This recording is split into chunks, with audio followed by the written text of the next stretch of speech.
Olá, meus queridos amigos do YouTube, graça e paz a todos. Aqui Fernando Vargas mais uma vez com vocês no canal Pregando o Evangelho. E hoje, meus queridos, eu quero fazer um vídeo um pouquinho diferente, tá? Algo diferente com vocês, que eu estava vindo com as séries, né, do estudo do livro dos Atos dos Apóstolos. Comecei a série do estudo da oração sacerdotal de Jesus, tinha a série de dicas de leitura.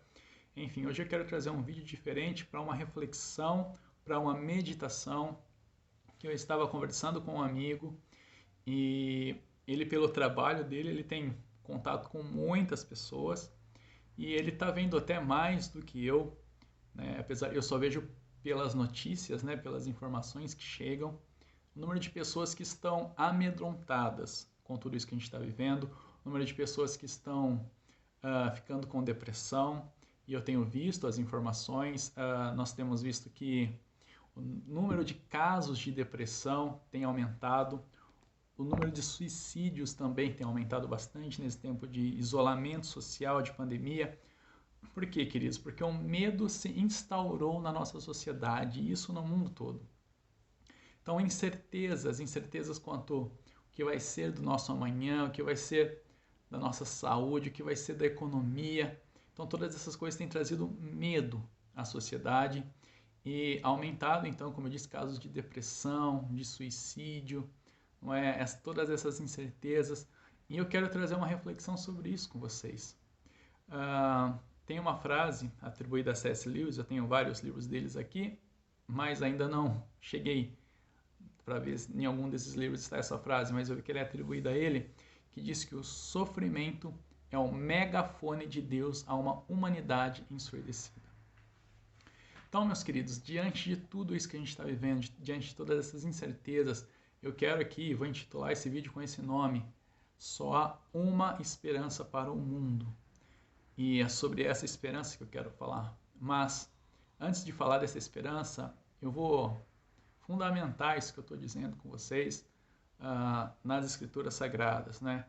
Então eu quero mostrar para vocês quão é frágil, o quão é passageira a nossa vida humana nesse tempo presente aqui na Terra e o quão errôneo é nós colocarmos a nossa esperança, seja em recursos materiais, seja na nossa força, na nossa inteligência, nas nossas habilidades, não é? Hoje eu acordei com uma informação de um técnico de futebol famoso que faleceu vítima de um câncer. Eu quero relembrar aqui também de alguns anos atrás, onde Steve Jobs também faleceu vítima de um câncer, um dos homens mais geniais e ricos que nós tivemos aqui nessa nossa geração, mas que diante de uma enfermidade, e eu sou da área da saúde, eu sei que o câncer de pâncreas, que foi o que o acometeu, é um dos mais letais. E por mais que ele tivesse dinheiro, por mais que ele tivesse os melhores médicos, os melhores hospitais, os melhores tratamentos, né, ele não pôde evitar a morte. E também eu lembro o caso do aquele ator, aquele humorista genial chamado Robin Williams. Tantos filmes de humor, tantos filmes de esperança, tantos filmes levando amor, né? Ele fez aquele filme Patch Adams, né? O Doutor da Alegria, o Amor é Contagiante, né? Ele fez A Sociedade dos Poetas Mortos, fez o primeiro Jumanji. Tantos filmes de humor, de alegria, de comédia, de esperança. E ele mesmo se suicidou em virtude de uma depressão.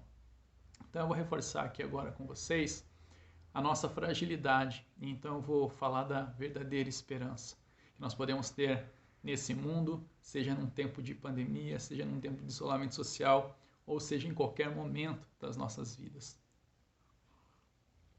Então eu quero trazer aqui a reflexão com vocês da palavra de Deus, no Salmo 103, a partir do versículo 15, a palavra do Senhor diz assim: Quanto ao ser humano, seus dias são como a relva, como a flor do campo, assim ele floresce, mas soprando nela o vento desaparece, e não conhecerá daí em diante o seu lugar. Ou seja, a significância da vida humana nesse tempo, ele é muito passageira, ela é muito frágil, ela é muito rápida. E não há lugar para ego, não há lugar para orgulho, não há lugar para altivez, porque essas coisas não vão nos livrar da certeza da morte ou da certeza de dias maus e ruins, não é? Um outro versículo que eu quero ler com vocês aqui está na carta de Tiago,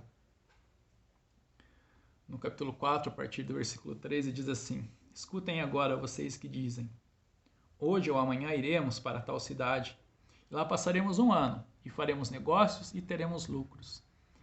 Vocês não sabem o que acontecerá amanhã. O que é a vida de vocês? Vocês não passam de neblina que aparece por um instante e logo se dissipa. Em vez disso, deveriam dizer: se Deus quiser, não só viveremos, como também faremos isto ou aquilo. Ou seja, a palavra do Senhor está nos ensinando mais uma vez aqui nesse versículo que não adianta planejarmos, que não adianta muitas vezes colocarmos esperança num futuro que nós mesmos não temos certeza desse futuro. Eu não estou falando aqui que eu sou contra planejamento de vida, planejamento de estudos, de trabalho, de uma previdência, né? De uma aposentadoria, enfim, essas coisas são válidas, mas a nossa maior esperança não deve estar nessas coisas.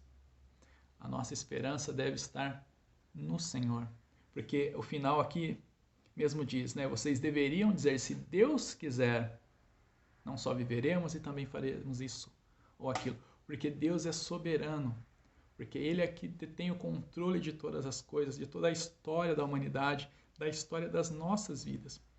Ele é quem sabe se viveremos hoje ou amanhã. Ele é quem sabe se teremos X ou Y de recursos para realizarmos tal ou tal negócio. Então, nesse mundo só existe uma esperança, que é o nosso Deus. Sabe, queridos, eu coloquei aqui um vídeo no canal falando eu usei o Salmo 91, falando daquele que habita no esconderijo do Altíssimo, né? Falei do Salmo 23, o que significa ter o Senhor como nosso pastor e de como receber as bênçãos de Deus em tempos de crise. Na verdade é o quê? É se ter uma vida com Deus, porque Ele é a nossa única segurança, Ele é a única certeza, é a sua soberania. É clamar pela sua misericórdia, é clamar para que Ele guie as nossas vidas. O Senhor Jesus disse certa vez que no mundo teríamos tribulações, mas Ele pediu que nós não desanimássemos, porque Ele venceu o mundo. Em outra ocasião, ele disse: eu vos deixo a minha paz, mas não dou a paz como o mundo a dá. Porque o próprio Paulo fala que a paz do Senhor é aquela que excede todo entendimento. É aquela paz que invade o nosso ser mesmo em tempos de crise, em tempos de incerteza. Sabe, queridos? Então, eu vendo hoje o mundo da forma que está, esses casos de depressão e suicídio aumentando, toda essa incerteza, todo esse medo instaurado, nós precisamos nos voltar para o nosso Deus. Então, você que está vendo esse vídeo, se você é uma dessas pessoas que está sendo refém do medo, da incerteza, eu peço agora, coloque sua esperança no Senhor. Se restaure com Deus, restaure o seu relacionamento com Deus. Se você ainda não entregou a sua vida ao Senhor, esse é o momento. Sabe, lá no Sermão da Montanha, no capítulo 5 do Evangelho de Mateus, a primeira bem-aventurança é: bem-aventurados os pobres de espírito, porque deles é o reino dos céus. Não é? Quem é o pobre de espírito? É aquele que reconhece a sua fragilidade, é aquele que reconhece a sua fraqueza, é aquele que reconhece a sua pecaminosidade, é aquele que reconhece a sua insuficiência, né? Que não tem esperanças nessa vida, nas coisas que pertencem a essa vida, a esse plano material. Então, o pobre de espírito é esse que sabe que precisa de Deus, que precisa de um Salvador, que não pode colocar as suas esperanças na sua inteligência, nas suas forças, nos seus recursos, mas sabem que eles precisam de Deus e depositam a sua esperança nele. Então, clamam ao Senhor, arrependem-se dos seus pecados e entregam as suas vidas na mão do Senhor. Se você que está vendo esse vídeo não fez isso ainda, faça isso agora. Se arrependa dos seus pecados, se arrependa de toda vez que você deixou Deus de lado e não confiou na soberania, na graça e na misericórdia do Senhor. Então coloque a sua vida nas mãos do Senhor agora, para que Ele possa cuidar não só de você, mas dos seus familiares. Em nome de Jesus. Essa é a única esperança para esse mundo, o nosso Senhor Jesus Cristo. A única certeza da vida eterna. Depois eu vou pedir para vocês que deem uma olhada no vídeo e depois na série que eu vou continuar da oração sacerdotal de Jesus. Ele é aquele que nos traz a vida eterna, e a vida eterna é conhecer a Deus como único e verdadeiro, e a Jesus Cristo, né? Que Deus nos enviou. Eu quero fechar esse vídeo, para ele não ficar muito longo, com o texto que está em Eclesiastes, no último capítulo do livro de Eclesiastes, onde Salomão vai falar das vaidades, né? Que tudo nessa vida não passa de vaidade, para a gente fechar aqui, né? Eu peço que depois você leia o capítulo inteiro na sua casa. Eu vou me ater a alguns versículos apenas. O versículo 1 do capítulo 12 de Eclesiastes diz assim: Lembra-te do teu Criador nos dias da tua mocidade, antes que venham os maus dias e cheguem os anos nos quais venhas a dizer, nele não tenho contentamento. Ou seja, lembra-te do Senhor nos dias da tua mocidade, não é mesmo? Em outro versículo ele vai dizer: Antes que quebre a cadeia de prata e despedace o copo de ouro, e despedace o cântaro junto à fonte, e se despedace a roda junto ao poço, e o pó volte à terra como era, e o espírito volte a Deus que o deu. Ou seja, antes que todas as coisas passem, antes que tudo aquilo que é material e pertinente a essa vida perca o seu valor e se perca, e finalmente você perca a sua vida, você deixa essa existência, volte-se a Deus. Não é? E ele vai concluir dizendo, nos versículos 13 e 14, de tudo que se tem ouvido, o fim é: teme a Deus e guarda os seus mandamentos, porque este é o dever de todo homem. Porque Deus há de trazer juízo a toda obra, até que tudo esteja encoberto, quer seja bom, quer seja mal. Sabe, queridos, a palavra de Deus também vai dizer para a gente buscar o Senhor enquanto se pode achar, para a gente clamar enquanto Ele ainda está perto, porque haverão dias em que procurarão a palavra de Deus e não encontrarão. O Senhor está perto de nós, o Senhor está de braços abertos para nos receber, para nos guardar, para nos fortalecer, para trazer uma paz que excede todo entendimento, para trazer uma paz que mesmo em meio a toda essa pandemia, toda essa incerteza, todo esse isolamento, todo esse medo, vai nos fortalecer para que vençamos, para que saiamos mais fortes. Esse é o tempo do arrependimento, esse é o tempo de nós nos ajustarmos com Deus, esse é o tempo de alinharmos a nossa vida com a vontade de Deus. Tem uma passagem em Apocalipse que diz que no tempo da grande tribulação, no juízo final, fala que os homens verão os céus abertos e verão o Senhor e o Cordeiro assentado ao lado dele, e falarão que é a ira do Cordeiro que está vindo sobre eles. Mas falam que eles não vão temer ao Senhor, que eles não vão se arrepender, e muito pelo contrário, que eles blasfemarão. Sabe, que você não seja desses. Que você seja aqueles que agora, nesse tempo de incerteza, você olhe para si e fale, não, realmente não há nada em que eu possa confiar, nada em que eu possa me apoiar. Então eu vou entregar a minha vida ao Senhor, eu vou me arrepender todas as vezes que eu confiei nos meus recursos materiais, financeiros, na minha inteligência, e agora eu vou voltar na minha vida para Deus, porque todo esse cenário tem mostrado que a vida do homem não é nada, que a vida do homem é frágil. Quantas pessoas estão morrendo nesse tempo dessa pandemia por um vírus que nem é tão letal?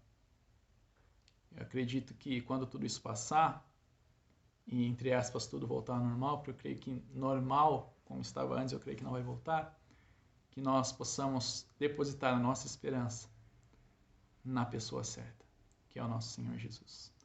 Queridos, Deus abençoe. Se essa mensagem abençoa a sua vida, peço que você compartilhe, principalmente com aqueles que não conhecem ao Senhor, para que possam também ser tocadas e abençoadas por essa palavra. Se você ainda não é inscrito no canal, se inscreve aí no canal, que você possa ativar as notificações para o YouTube, sempre lembrar você quando eu estiver lançando um vídeo novo. Curta esse vídeo, curta os vídeos que você assistir, que isso aumenta a relevância do canal. O YouTube recomenda mais os vídeos para que mais pessoas possam ser abençoadas. Que você fique acompanhando a gente vou dar continuidade às séries aqui do canal. Que você seja tremendamente abençoado em nome de Jesus.